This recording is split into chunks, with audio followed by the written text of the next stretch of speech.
What is a capacitor? Well, if you're a beginner, you may not have known about what is a capacitor. Even when I was a beginner, I didn't know. But don't worry, in this video, I will teach you all about capacitors and especially how to handle them. So let's quickly go into the video and learn this thing. Firstly, take a look of this capacitor. It is cylindrical in shape, has two terminals, positive and negative, and it has a dent on the surface. Look closely. Why is it so? Well, if you want to know this, then stay till the end of this video. Firstly, what's a capacitor? Well, a capacitor acts like a small battery or an energy storing device. That is, if you give energy to it, it will store that energy for a particular period of time and release it when required. For example, you power a battery with it, it will store the battery's power, and when you want to blow an LED, it will give the required power to it. But the disadvantage is it will charge very quickly and discharge very quickly. That is, if you charge if you charge it for 1 second, it will give it will discharge 1 second in 1 second. But that doesn't mean when you charge it for 2 hours, it will give 2 hours backup. No. If you charge it for 2 hours too, it will give only 10 seconds or less than 10 seconds backup. So let us charge it. Let us charge the capacitor and let's see how much backup it gives. Come. Okay, now we're gonna charge the capacitor using my power supply that I had built before. Now we're gonna charge it. First plug it in and then switch it on. Is it charging? Wow! Where's the power? Switch on the power supply. Oh no!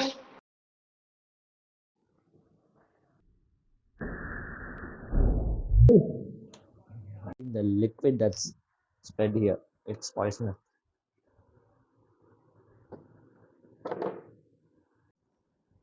I came to know that these capacitors have their own warnings.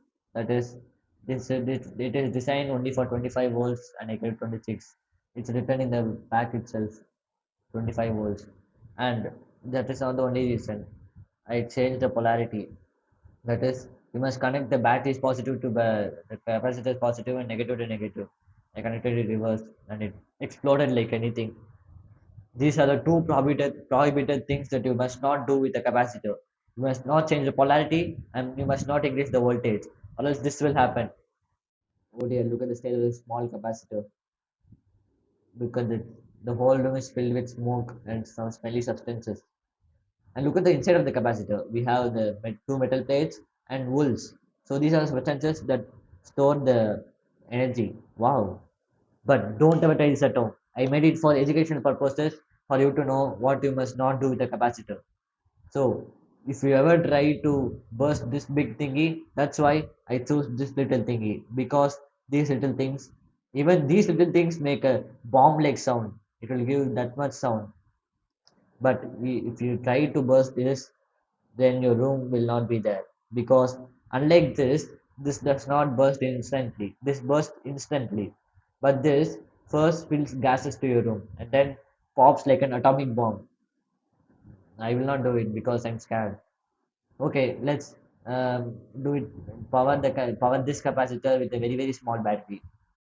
Okay, I'm just charging the capacitor with a 3.7 volt battery. Wait, is the capacitor designed for that? Yeah, it is designed. Wait, this is the positive and negative. See for yourself. There's no positive or negative terminals here. Oh no, I have to burst it. No, don't worry. Because in the capacitor's cover itself, it is written negative. This silver coating is called, it is negative. See, as you can see. And straight to the silver coating, it is a terminal. So, where's the capacitor? So we can connect it without any fear. So, positive, negative.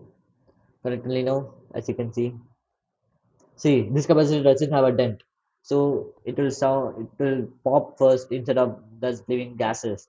Unlike this, it will leave gases first to make a warning, but it leaves the gases so fast that you can't even switch off the power supply. But okay, let's connect the battery correctly. Charge. Okay, I'll take it. Charged for 1 second. Oh, the charging is not enough.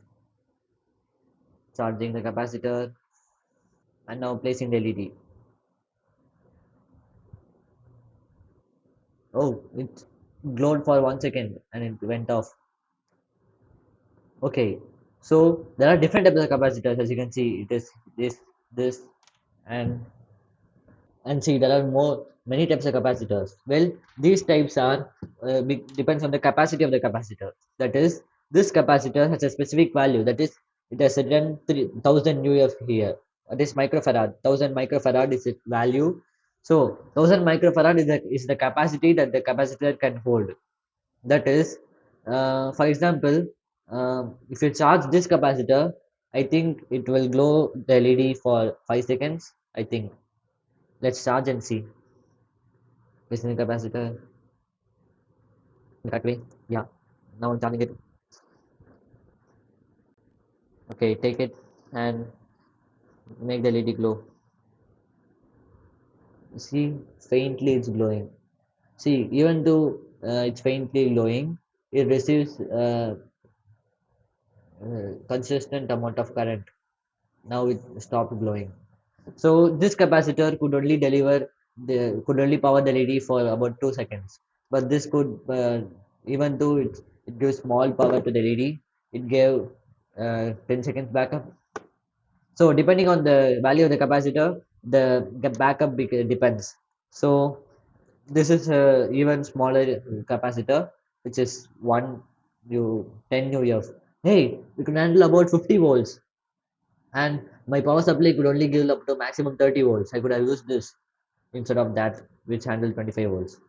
Okay, apart from these capacitors, you have this little thing which could handle up to 400 volts, and it has no polarity. That is, you may connect whatever pins you want. That is positive to whichever pins. I could so it doesn't burst so easily.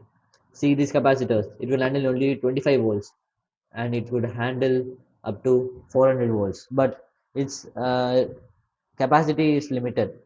That is, it is 100 UF means it is 0.1 UF. See, I'll show you and tell. I can connect any pins of this, and place a battery, charge for 10 seconds, and leave it. The LED does not glow because it has no polarity. That is, it can send power current to any direction, and the LED it can may even send the power to the LED's positive or the negative. So that is, it may send the positive to negative of the LED or positive whichever it wants, and the value is also small, 0.1. So the LED won't glow. This is mainly used in uh, chips or motherboards or something else. And the main thing about capacitor is it is not only used for storing energy, but it's also used in RAM in computers. That is, it is used for storing memory. Yeah, used for storing memory. How does it work? Well, you know that computer only knows 0 and 1 language. So 1 means high and 0 means low. So it understands that 1 means high, that is it receives power, and 0 means it does not receive power. So depending on the alphabet, say you, for example, you want to type a, then a it remembers as 1010101. That is high low high low high low high low. And B as 11100111 high low high high high high low low low low high high. That it can weave many zeros and ones with this and remember the letters easily. So this is what is used in computer RAMs also, and also in many chargers and many things. So I hope that you have understood what is a capacitor. So don't forget to subscribe Rohit Bota so that you will get more videos like this. Thank you.